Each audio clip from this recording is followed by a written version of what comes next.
I'm Francesca Donnellan. Welcome to Becoming More Human, the podcast. Every generation, through its arts and creativity, explores the same questions. Who am I, and what really matters? We are so often taught how to emulate others, to make other people happy. But how do we access what's good for ourselves and be strong enough to actually claim it? It's a constant practice because we all keep evolving. There are no limits to personal growth. You can start your journey today and get closer to discovering your true self. Give back to the people around you and make the world a better place. Hello listeners. On today's episode, I'm talking with Miranda Holder, an acclaimed celebrity stylist known for dressing familiar faces such as Little Mix, Boy George and Vanessa Williams. Miranda founded the Feel Good Fashion Coach following her own struggle with body image and depression in her younger years. After a life-changing accident in 2012, which Miranda openly talks to me about in this episode. After a long and grueling recovery, Miranda experienced a pivotal perspective change and vowed to never waste another day of her precious life. And so she pursued her lifelong dream of working in the fashion industry, with great success that we see so clearly today in all her work. Miranda shows such determination and courage when she could have given up. She is truly remarkable and an inspirational human. I feel very lucky to have her on the show, sharing her story with you. So if you're ready, let's jump straight in. Hi, Miranda. Welcome to the podcast, Becoming More Human. How are you doing today? I'm really well. We were just chatting a moment ago and I'm looking decidedly unglamorous, I feel, for a fashion stylist, bundled up in all my snuggly clothes in freezing cold Hampshire, and it's blowing a blooming hoolie outside. The rain is horrendous. You look exceptionally glamorous. So tell the listeners a bit more about what it is that you do and a bit more about who you are. Thank you. Okay. Well, hello, everybody, to start with. So I am 47. I am a mother. I've got two teenage kids. I've got a whole house full of animals. And I sort of very much live this double life. When I'm home, I'm mother of all these four-legged friends and a few feathered ones as well, and my kids, who are amazing. And then I go off to London and do my thing as a fashion stylist, a journalist, a TV presenter. And these days I should probably add in content creator to all of that as well, as social media is very much part of the picture. And I've probably left some things out, but it's sort of one of those industries when you work in it. As a creative, you just wear so many different hats and opportunities arise. And if you love them and they appeal to you, then you just say yes. And it's just the most wonderful ride. I still pinch myself with my fabulous career, and I'm very passionate about what I do. I'm very privileged to do what I do. Well, I am excited to kind of get under some of those hats today that you wear. And I guess the big question I've got for you, is there a point of which in your life so far that you felt really challenged you? And did that come out of the blue? Was it a big pivot moment where everything changed for you? Can you take us back to one of those times? There are actually quite a few, but are there? I shall pick one. Yeah, because they might all be interlinked. Well, yeah, they are and they aren't. But the one I think that I will take you back to for this little episode is 2012, which was quite a big year for a lot of people. If you're into sort of astrology and numerology and everything else, that was quite a significant year. There was a lot going on in that year, and I think a lot of people had some big things happen to them. But I was living a life that many people would have given their eye teeth for. I was married, 2.4 children, Audi estate, Labrador, nice house, comfortable living, blah, blah, blah. And should have been very happy. Is kind of quite key, really. But to be very honest, I was quite lost. I am a creative. I always have been. I live and breathe all of that, and if I don't have a creative outlet, I go a little bit potty. And I was originally an actress when I actually met my husband, and then we fell madly in love, moved out to Hampshire. I sort of instantly gave up my entire career, falling head over heels in love. We had babies, blah, blah, blah. And I sort of tried very much to fit into the classic proud housewife role and tried to force myself into being something that, if I'm honest, I naturally wasn't. Right. Which is a very good housewife. You know, you know what? Were you telling me you weren't good at the washing and the cooking and the ironing and the tidying up? I was trying to be perfect. I was trying to be all things to all people. I was trying to be what I thought I should be. Raising my kids, feeling very isolated, having left my London life and my tribe really behind, because I'd sort of just ditched them all.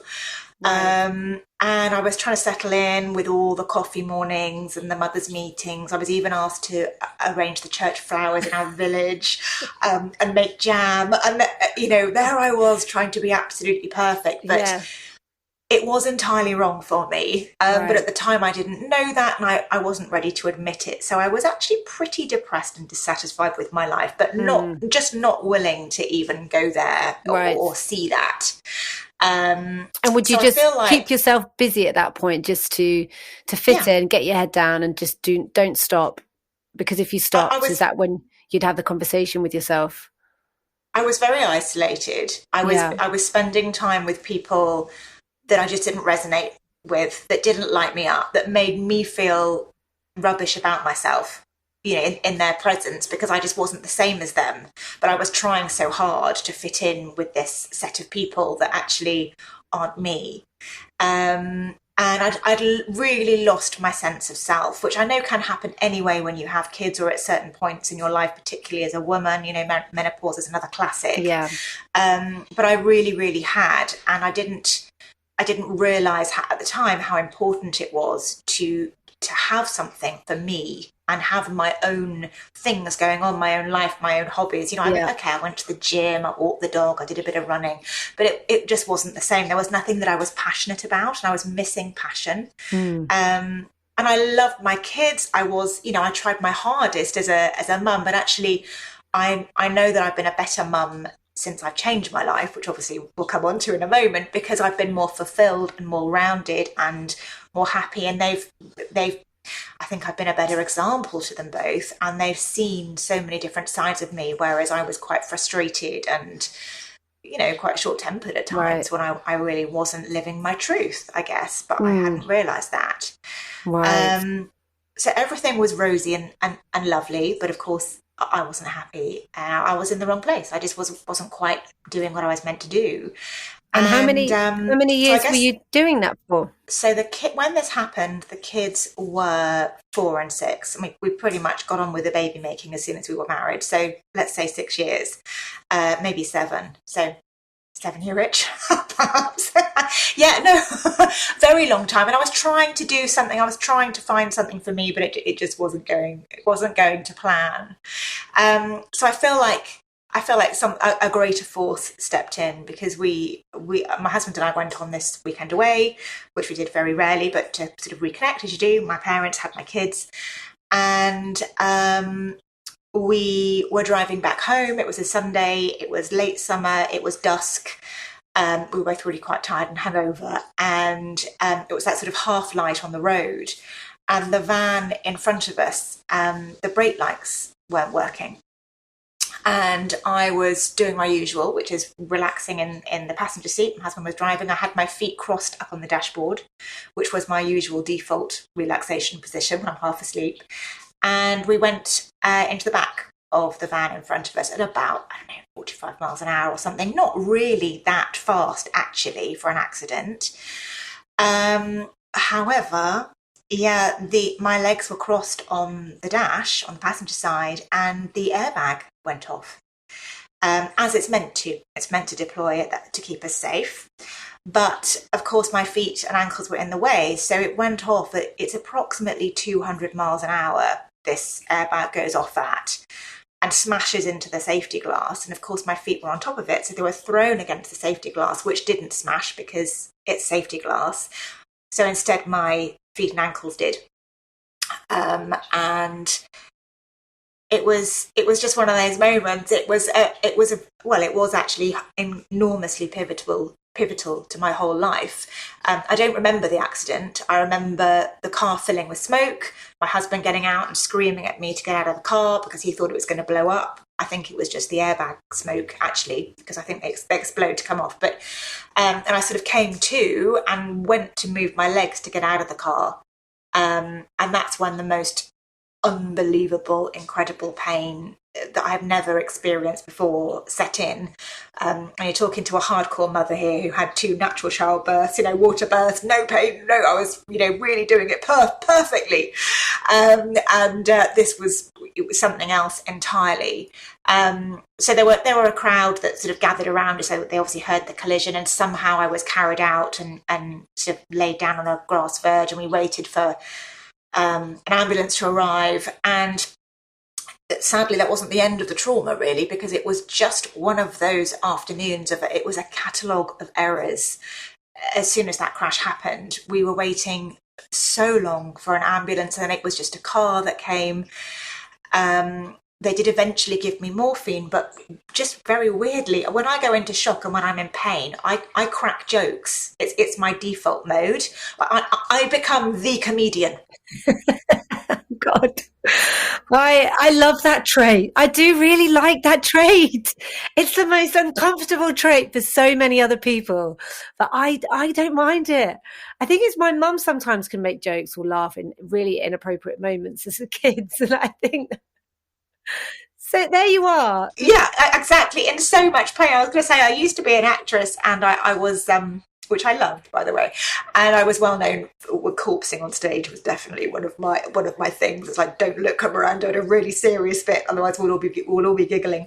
But I was trying to just, I don't know, I guess it's survival mode for me, trying to keep things light and things. And basically they just didn't take my injuries seriously, because also my legs looked completely normal.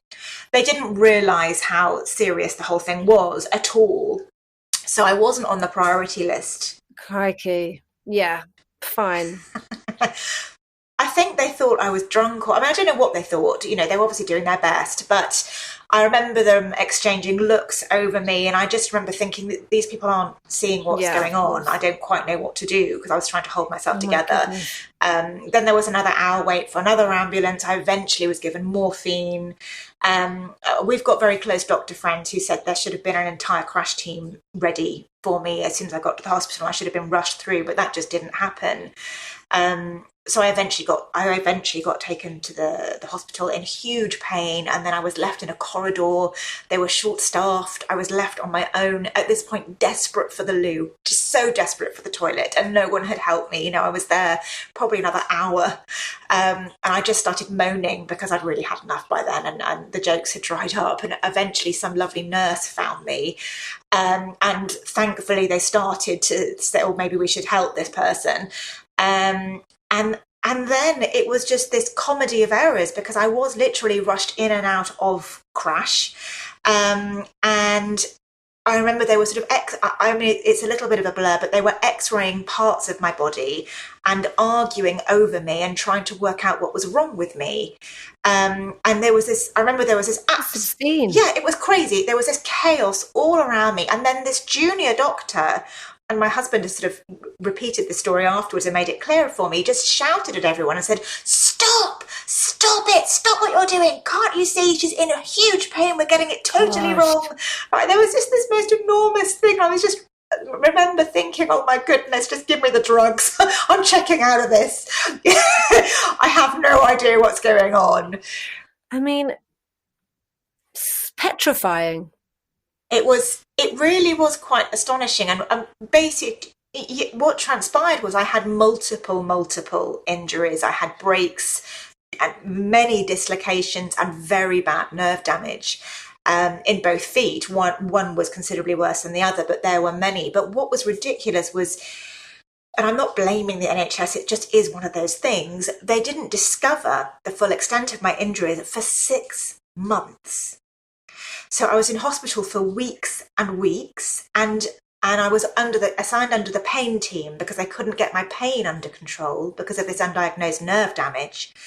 So they were giving me all sorts of drug cocktails, and I'm not joking. Every couple of days, they'd take me off for another X-ray and discover another break or dislocation.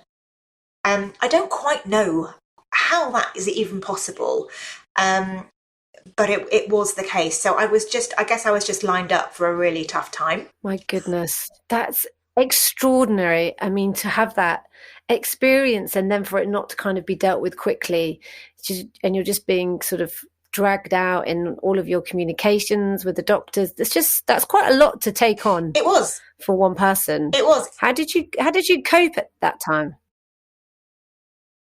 I was loving the morphine. I'm going to be very honest, because I was given a huge cocktail. I was on extremely strong levels of opiates, and I was living. And my joys in life at the time, I just checked into morphine, custard tarts from M&S, and Starbucks coffee, and that's what every visitor would bring me. Not the morphine, that I had that on tap, but I just kind of checked out. Which was my own preservation method, and I didn't really want to face, what was going on, and I just kept jolly. I mean, I was hallucinating most nights. My husband, massively. My husband told me to get off Facebook because I was sort of blogging on Facebook in the middle of the night what was going on, and my I didn't have a public profile at this point, thankfully. Were you aware that you were doing all of this, or were the drugs sort of taking over? Well, I knew that I was writing because I was desperately lonely, actually, and frightened, desperately. Right. But what I was writing was absolute gobbledygook, and, much of it was, it's still actually there to see if you scroll back far enough, which is quite frightening. A bit of a reminder. It comes up every year. Those Facebook reminders, they are never a good idea. I know, don't you love them? So I eventually got out, and then I was in a wheelchair for months and months and months, and looking at a very gradual recovery and what my life might look like with my injuries. And what the one they were most worried about, apart from the undiagnosed nerve damage, which still happened months later and I had to have further operations for, was my talus was broken, and that's a bone in my ankle which doesn't have its own blood supply. So it's really bad news if it gets broken, because what happens is it can't heal itself, and it just goes kind of septic, toxic, and dies, something called avascular necrosis, and starts to rot. And then actually you've got a huge load of other problems. So they told us this news, and I had a 99-point-something% chance of getting this thing called avascular necrosis in my talus. And we spoke about all the options, and they did very seriously put forward an amputation as a suggested way of moving forwards, because it would be much quicker and obviously cut any toxicity out of my system. But yes, it may be quicker in their minds, but my goodness, that's a lot to have to deal with. It was enormous. And this was my best possible chance. This is what they were recommending that I did. So I then was absolutely in victim mode, right? 100%, which is in victim mode. Not a surprise at this point, I would say.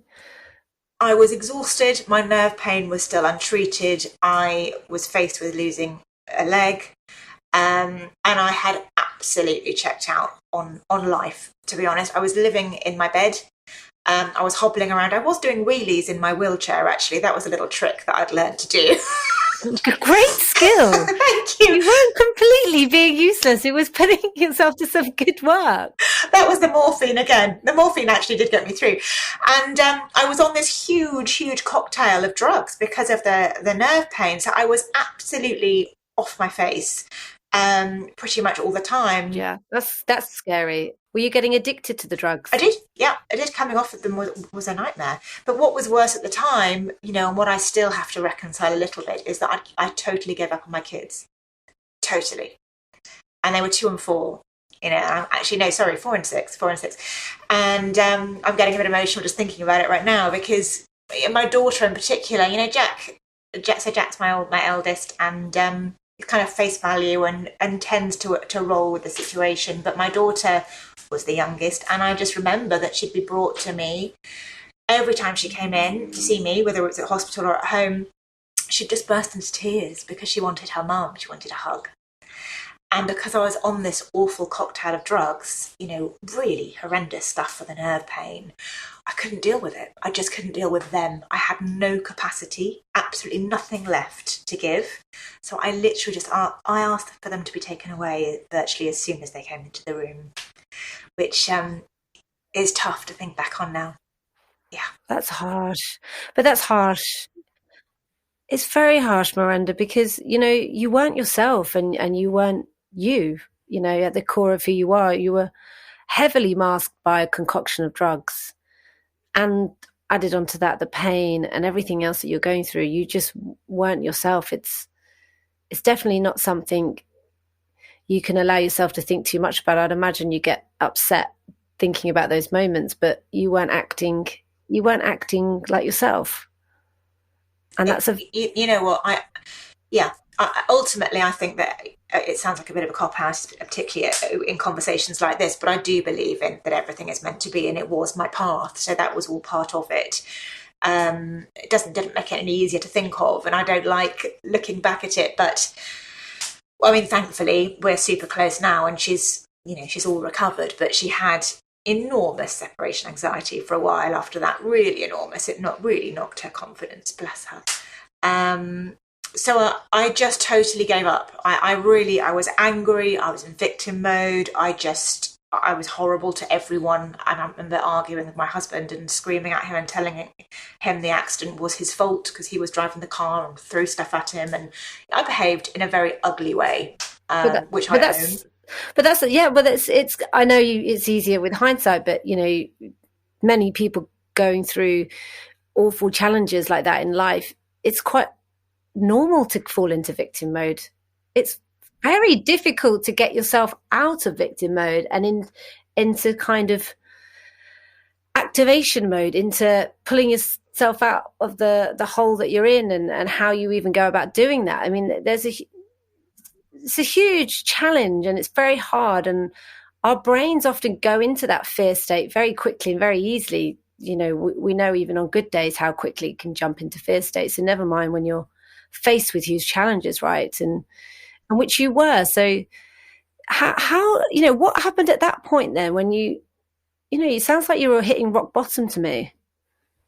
Oh, definitely, most definitely. And my friends would visit me, and they'd always bring me fashion magazines, because I was always the fashionable one, and I was always the one that everyone went shopping with, or had some style or some makeup advice with, or something like that. So my one lifeline was the fashion stuff, and that was my one sort of distraction. And there was one morning where I got up to use the loo, which sounds very, very simple, but it wasn't in my case, because it took me about 40 minutes, because I had all this mobility equipment in my bedroom. You should have seen it. My bed was up on stilts. I had this commode thing. I had to wheel myself into the bathroom and then transfer across, and what a palaver. Got there, and then for whatever reason that day, I decided to look in the mirror. And it was something that I absolutely had been avoiding, because, well, I think I knew deep down what I was going to see, and it wasn't going to be very pretty by any means. But I decided just to have a little look and see what the state of affairs was. And this ghost just looked back at me. I think I looked about 3 stone heavier. I was so bloated from all of probably the custard tarts, but also the drugs that I was on. My hair was like a bird's nest. My eyes were bloodshot. I had this crazy look in my eyes. I was really pale. It was really bad, and it absolutely shocked me to my core. But it woke me up. That moment of looking into my own eyes and looking at this freak, basically looking back at me, totally woke me up. You just didn't recognise the person looking back at you? Absolutely not. I had talk about losing myself. I was lost before the accident. My goodness, I'd totally lost myself, as a result of it. Yes. Oh my gosh. And how long were you in bed for at home? Were you? Weeks and weeks and months and months and months. I mean, it was sort of six months and on and off, because I had various operations and the treatment was ongoing. So in that moment, having just had the shock of my life, I just realised, it dawned on me that I basically had a choice, and it was crunch time, and I had the option of choosing. I could, it's like the classic Matrix film, isn't it? Is it the red pill and the blue pill, or whatever colour pills they are? Take your colour pill. I could either just carry on and feel sorry for myself and give up and accept this amputation and, muddle through as best I could, or I could fight my prognosis. I could fight my situation, and I could try and scrape, pull myself by my fingernails and scrape my way out of this. And I sort of scrambled back to my bed, and all my fashion magazines were sitting on there. And it had always been a latent dream of mine. I love acting, but another passion of my whole life has also been fashion.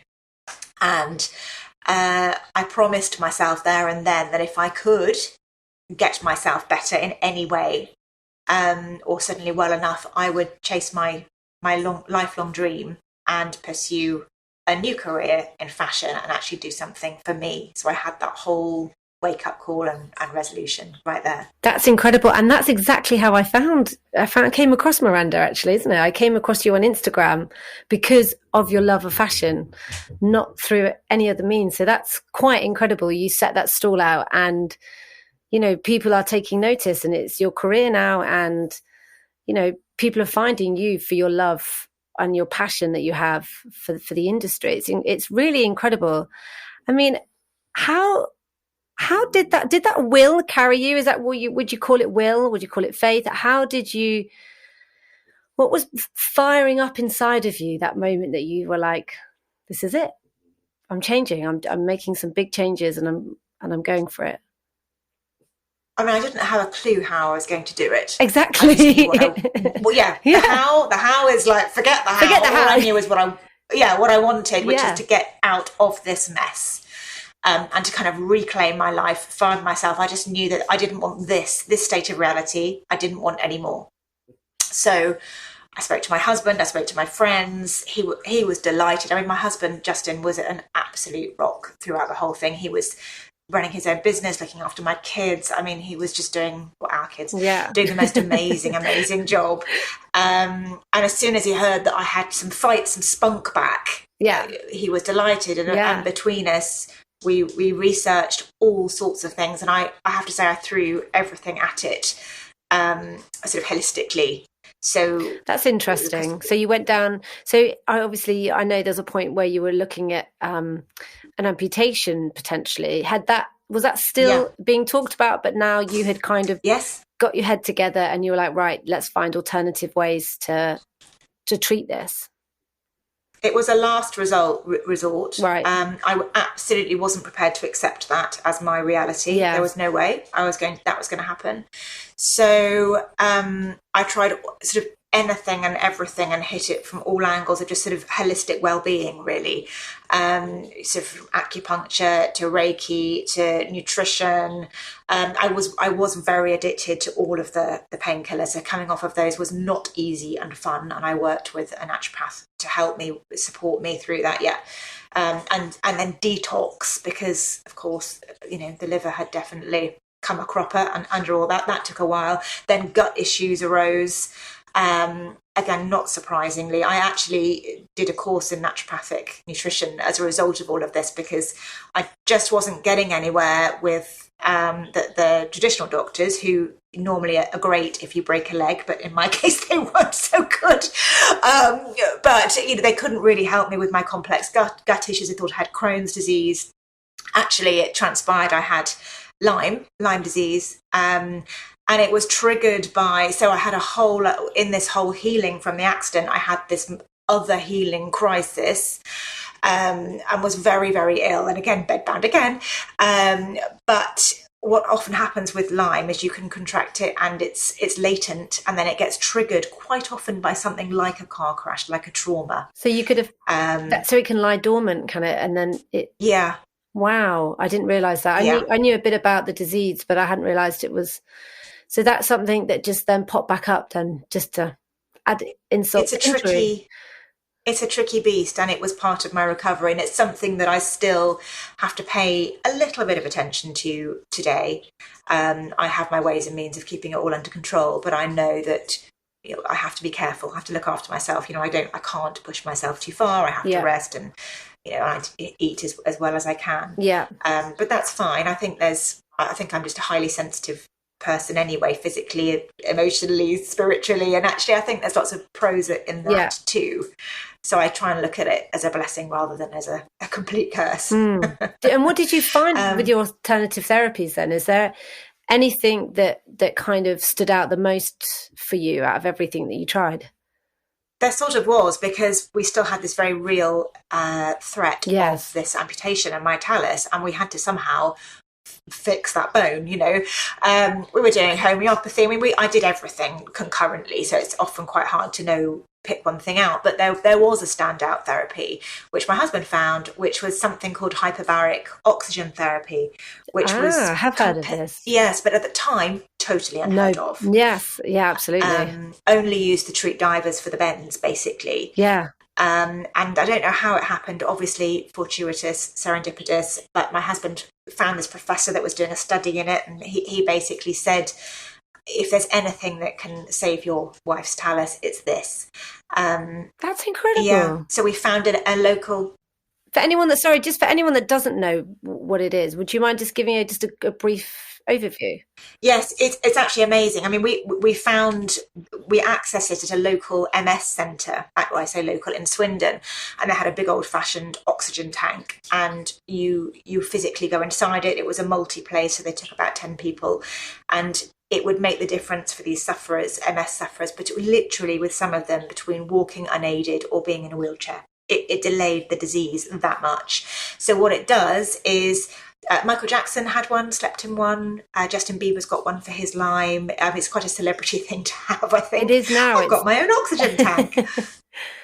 And you go into it, and you wear a mask usually, and you breathe in pure oxygen. But then you are pressurized, so you are diving, in inverted commas, to the equivalent of 20 meters or whatever it is below sea level.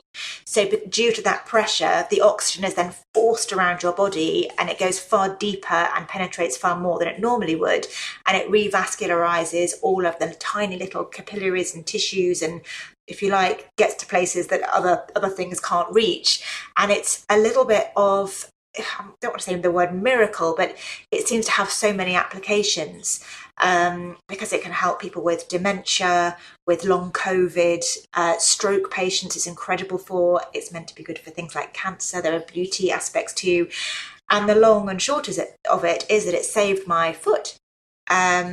And the doctors, so I was under some specialist surgeons at the time that literally, it was the Royal National Orthopaedic Hospital, they could not wait to cut my foot up. They were just desperate to have a good old fiddle.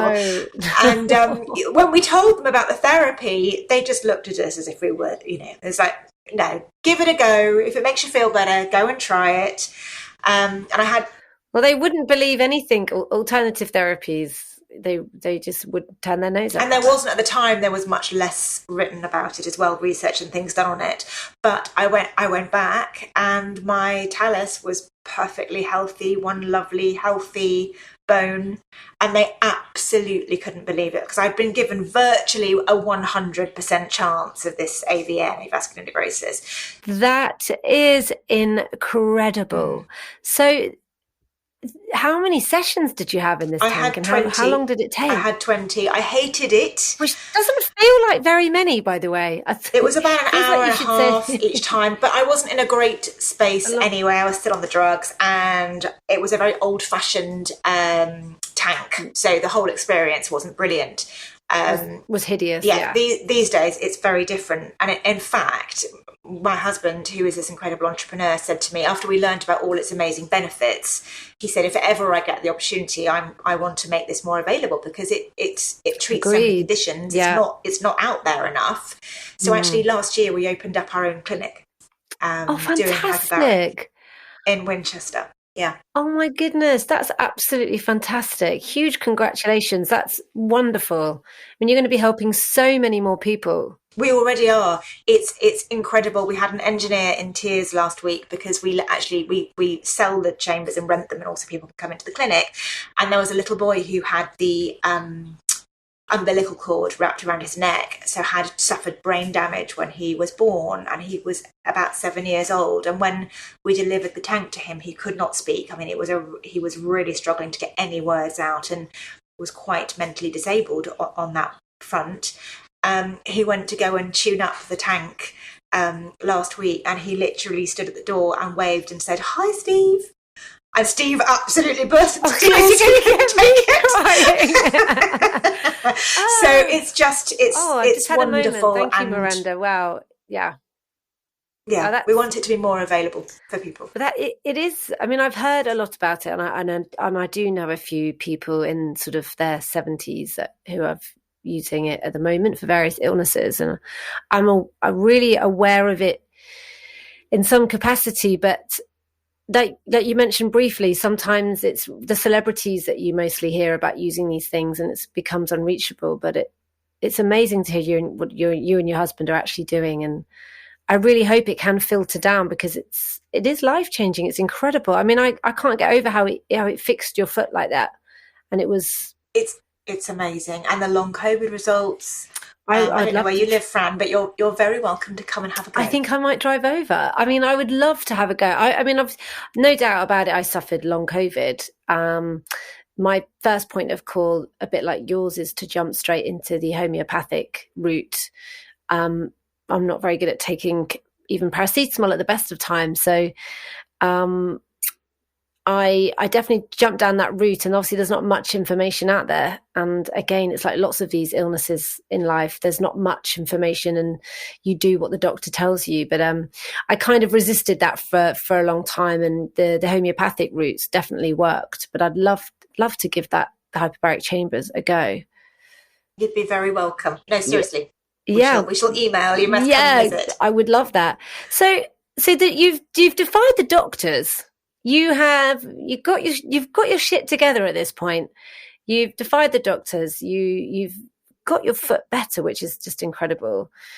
Is the journey to the recovery? How far does it go? You know, are you still on that road with your feet now, or are you better now? And you've maintained your sort of homeopathic and alternative therapy way of life, and how's that kind of impacted you then going forward from the bored housewife ready to tear her hair out to where you are now?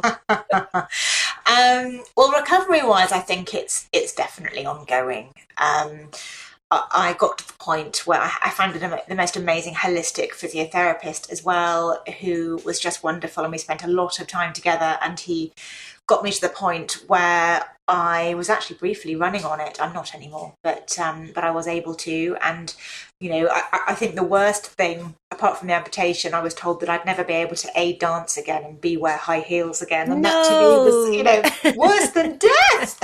And I can now do both, which is great. That is good to hear.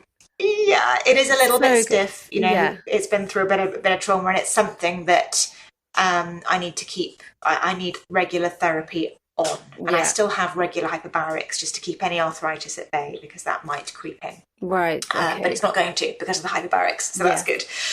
And then just healthy living wise, I need to be careful. You know, it is I need to look after myself. And if I forget, if I'm too busy, or I feel like I don't need to anymore, and I just want to be normal and, you know, do everything. Be normal. I love that. Else doing. I know. What is normal well, in my household, I'm kind of the only one doing a full-on healthy regime. So it's always harder. What's your healthy regime consist of? Just give us a little snapshot. I'm going to say I try, because that's the honest truth, to cut out anything that's inflammatory. So that's sugar, that's gluten, that's dairy, that's alcohol and caffeine. So all the fun things. So obviously you mentioned before that, you know, fashion was kind of suddenly coming into your life's journey, and you thought, well, this is it. This is getting me out of bed in the morning. And it sounds like you've been pretty busy getting qualifications in nutrition as well. I know. Just a little side note. I did that first. And then while I was recovering. While you just to bide some more time. And then what did you then go in to study fashion? Were you feeling like starting to feel a bit better? Were you starting to feel a bit more motivated and ready to take on the fashion industry? Yeah, I did. So the nutrition side of it, while I was really just starting to recover, it was a once a week thing, and it just gave me a focus. It was something positive, and I was learning about my body. And actually, it was the most amazing journey. Actually, I've thoroughly enjoyed and still value everything I discovered and learned on that course. It was just fascinating. And then I did a couple of online courses in sort of fashion styling, and just kind of felt, which you can get these days, and sort of felt my way into it. And then I applied for a great course at Central St Martin's, which is a great fashion college and one of the best in the country, or if not the best in the country, and got in. Which was a little bit of a bit funny, actually, because I really wasn't expecting to, but I got accepted. Incredible! It's without doubt one of the hardest colleges to get into, to study fashion around the world. It's known throughout the world. Anywhere you go, people will know that college. It's incredible that you got to study there, and congratulations. It's major. Thank you. So that was the start of it, and I really fell in love with everything about the industry then that I sort of knew I would. And I came out of there and had to build my website and set myself up as a stylist, and phoned an old friend who was a photographer. Oh, any chance of some photos? This is what I'm doing these days. And he said, oh, that's rather fortuitous. I've got a fashion magazine and we're doing a shoot in a couple of weeks. Do you want to come and style it? So all of a sudden, I obviously said yes, because, I had to. Yeah. And couldn't say no to that. But talk about throwing myself right in at the deep end and being completely out of my comfort zone. But it was a really cool first job. And I kind of made it up as I went along. The one thing that happened with my fashion career is actually it happened very, very quickly, because actually at that shoot, it was really successful. And he offered me a fashion editorship straight away at this really amazing international luxury magazine, which was fantastic. So all of a sudden I was sort of, playing with the big guys, which was great. But no one had really, I'd done the theory at college, but no one had I hadn't been under anyone's wing. So I had to completely figure it all out myself and learn the long way rather than be shown the short way. But that's okay. So I probably have made a bit of a maverick, some new ways of working, and, and it just snowballed from there. And I think for the first time, it felt like I was for the first time in a long time, it felt like I was in the right place doing the right thing, because things would just flow to me. And I would say yes. My kind of new whole zest for life mantra was, I'm just going to say yes to everything, which I did for a while. And I was on front row at Fashion Week. I was hobnobbing at parties. I was then styling Boy George. I was doing music videos. I was doing red carpet Hollywood films, and it was just. I would pinch myself quite regularly and then also get massive imposter syndrome every now and again. I'm like, no, I can't do this. But I had great support actually from some friends in the industry, and I did do it. And I regularly sort of felt that fear.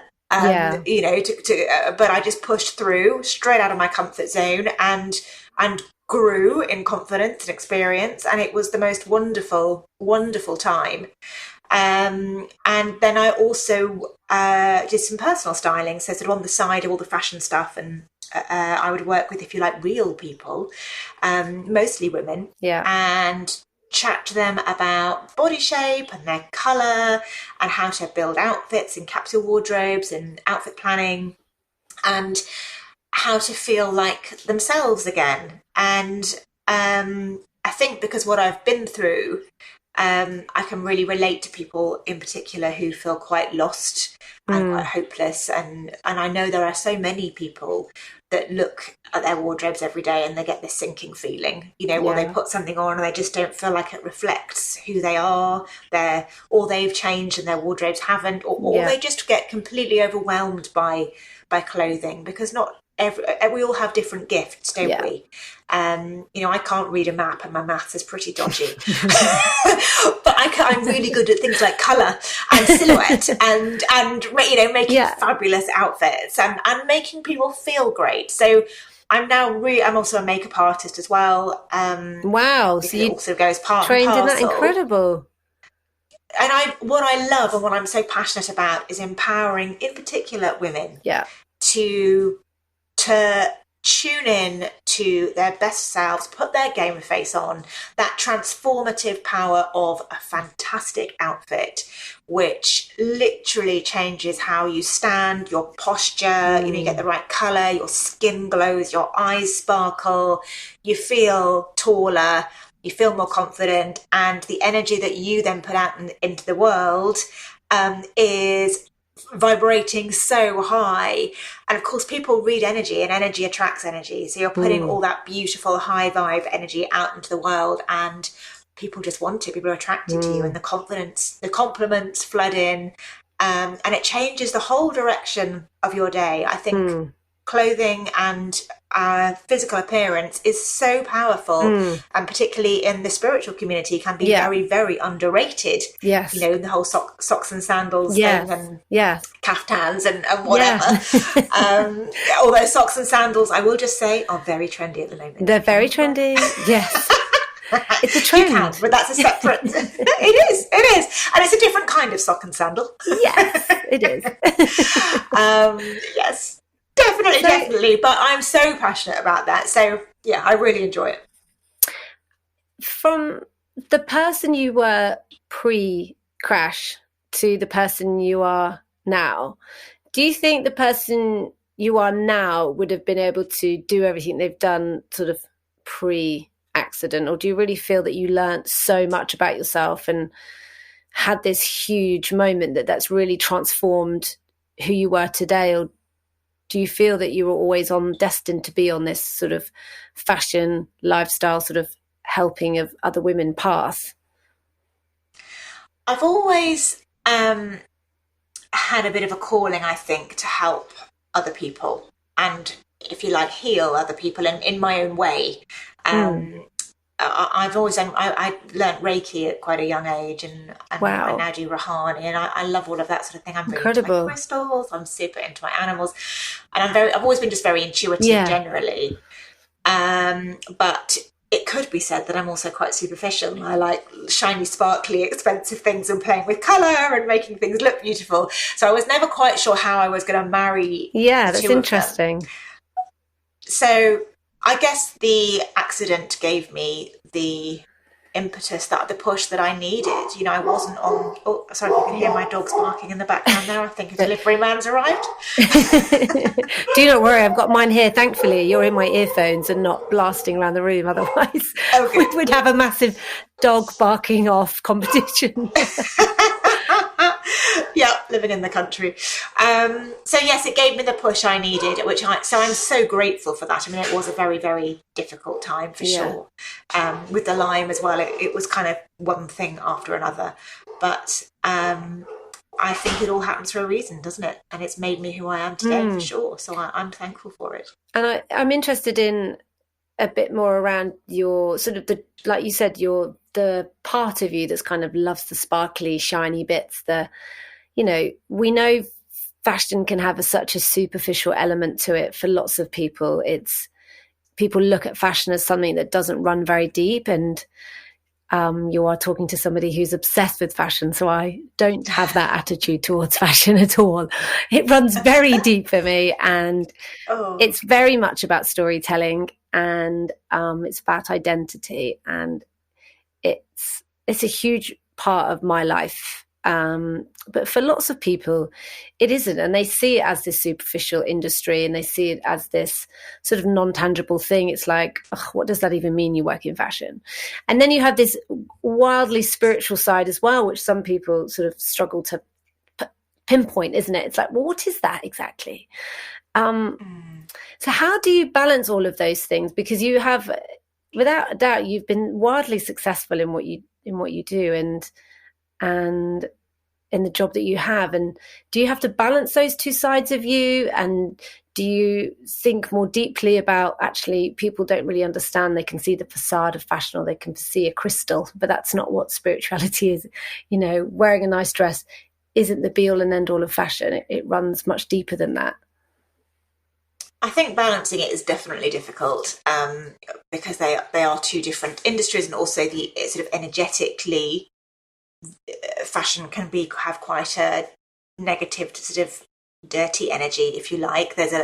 I remember, you do meet some personalities when you go out and about on Fashion Week, and it attracts all sorts of people, all walks of life. And I've had some very colourful moments and characters crop up along my path. Having said that, though, I think the energy you put out, you attract back. So generally speaking, I have got a fantastic tribe of great friends and wonderfully talented designers and other stylists and photographers, etc., that I hang with.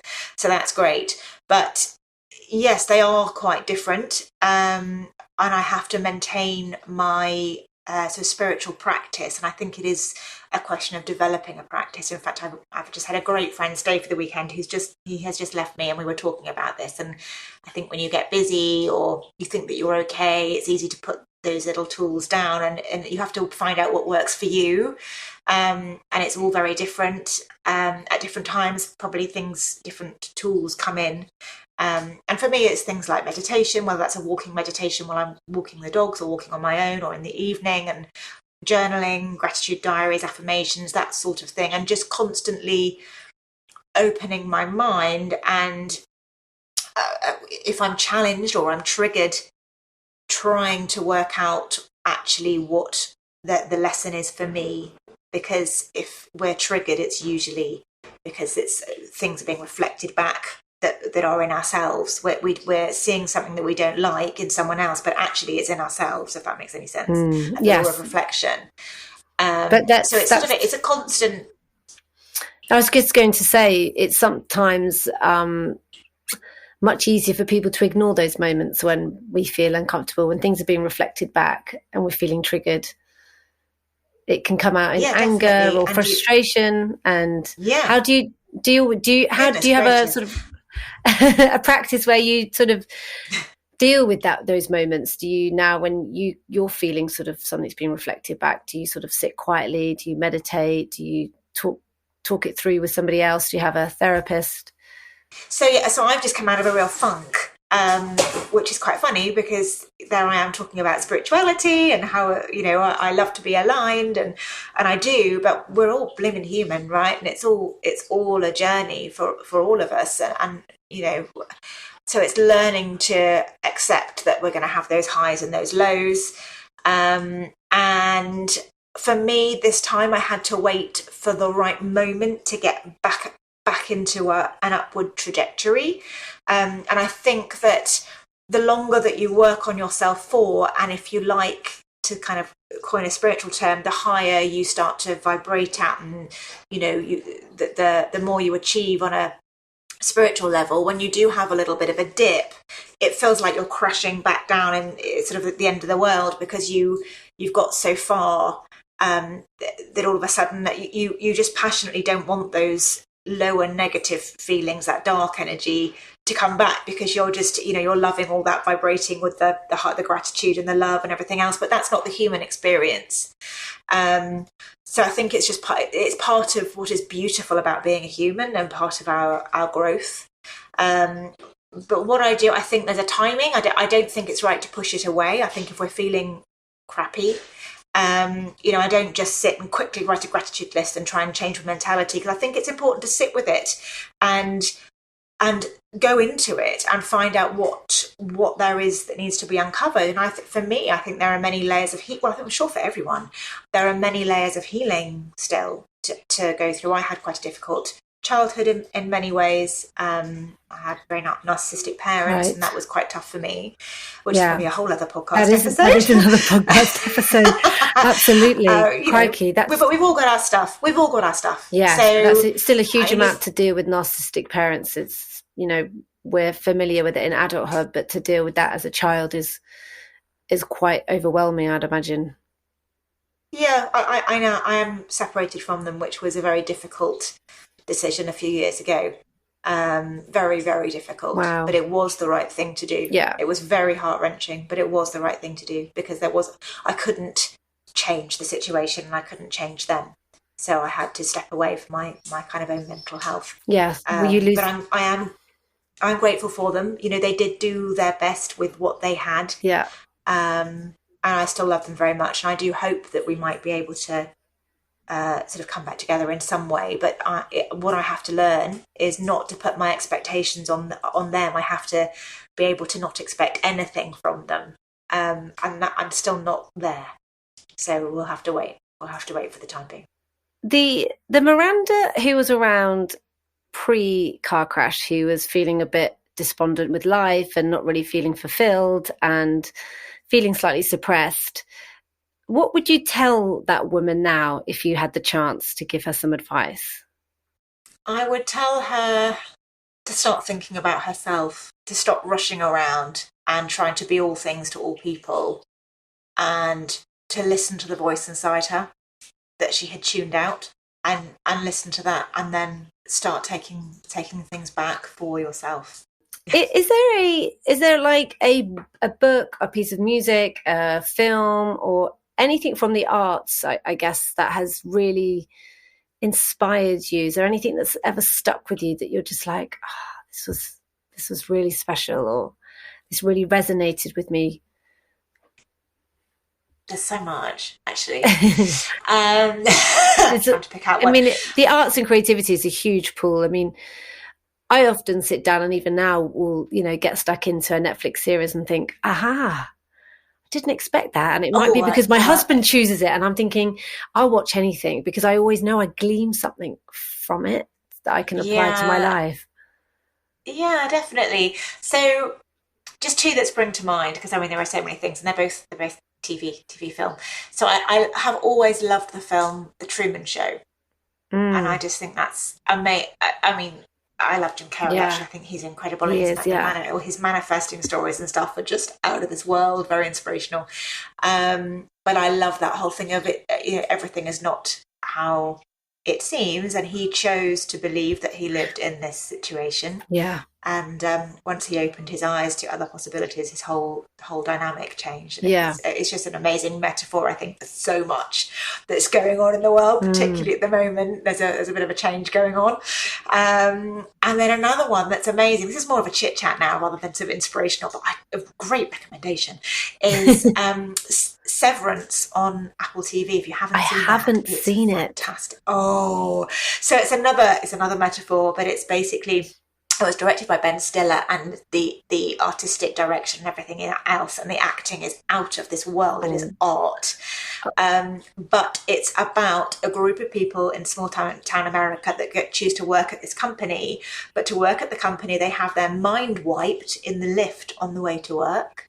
And then they have their mind wiped on the way back down to their real lives. So they essentially live two separate lives. And I'm going to leave it there, but it's really amazing. Okay. I love that concept already. My mind's already whirling It's around. amazing. Okay, I will watch it. That. You're going to love it. And I'm sure I'll be able to learn so much. Miranda, before we go, I've got one final question that we always ask everybody on this show, and it's, what does becoming more human mean to you?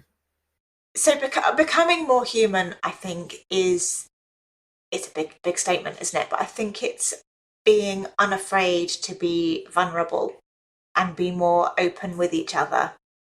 And I think there are so many of us suffering so many different things, and we're all going through our own trials and tribulations, no matter how fantastic things seem on the outside, and working in social media and media and fashion.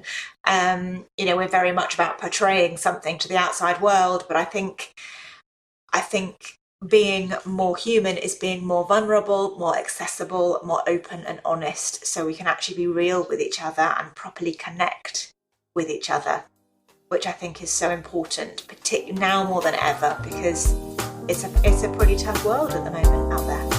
I'm Francesca and you've been listening to Becoming More Human, the podcast. You can follow Becoming More Human on Instagram, subscribe, rate and review the podcast on your podcast apps such as Spotify, Apple, Amazon and Google. And don't forget to check out our website for exclusive audio content on becomingmorehuman.co.uk. Join me next week for another inspiring conversation. Thank you for listening.